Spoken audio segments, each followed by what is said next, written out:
நம் ஆண்டவர் இயேசு கிறிஸ்துவின் நாமத்தினால் மகிழ்ச்சியும் சமாதானமும் நம் அனைவரோடும் இருப்பதாக. 1 தீமோத்தேயு 6:11-21 முடிய. கடவுளின் மனிதனாகிய நீ இவற்றிலிருந்து தப்பி ஓடு.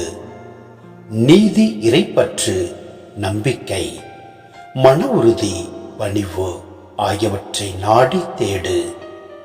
விசுவாச வாழ்வு என்னும் போராட்டத்தில் ஈடுபடு. நிலை வாழ்வை பற்றிக்கொள். அதற்காகவே அழைக்கப்பட்டிருக்கிறாய்.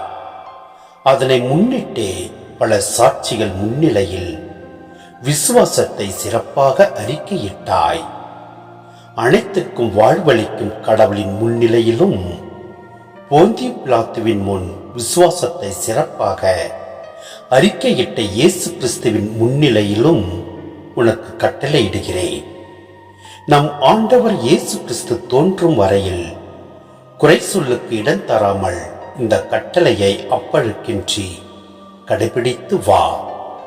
உரிய காலத்தில் பேரின்ப கடவுள் அவரை தோன்ற செய்வார். கடவுள் ஒருவரே வேந்தர், அரசருக்கெல்லாம் அரசர், ஆண்டவர்க்கெல்லாம் ஆண்டவர். அவர் ஒருவரே சாவை அறியாதவர், அணுக முடியாத ஒளியில் வாழ்பவர். அவரை கண்டவர் எவருமில்ல, காணவும் முடியாது. அவருக்கே என்றென்றும் மாண்பும் ஆற்றலும் உரித்தாகுக. ஆமென்.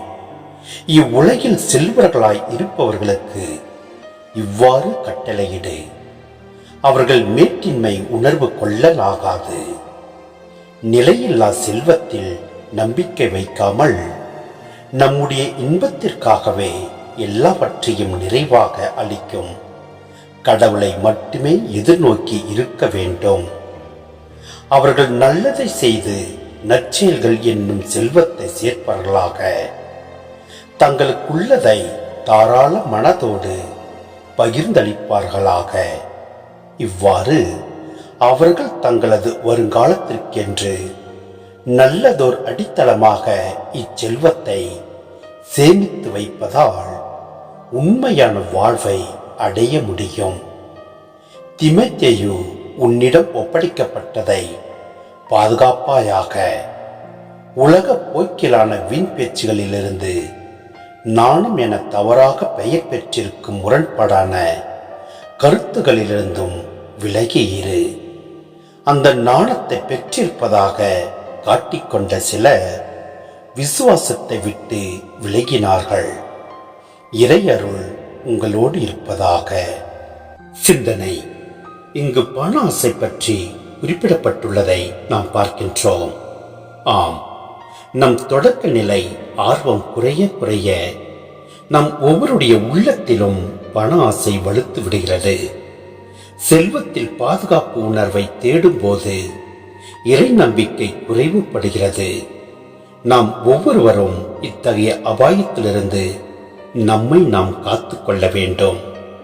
பணத்தை பெருகுவதே குறிக்கோளானால் எவ்வாறு கடவுளின் கருவியாக, கிறிஸ்துவின் சாட்சியாக நாம் செயல்பட முடியும்?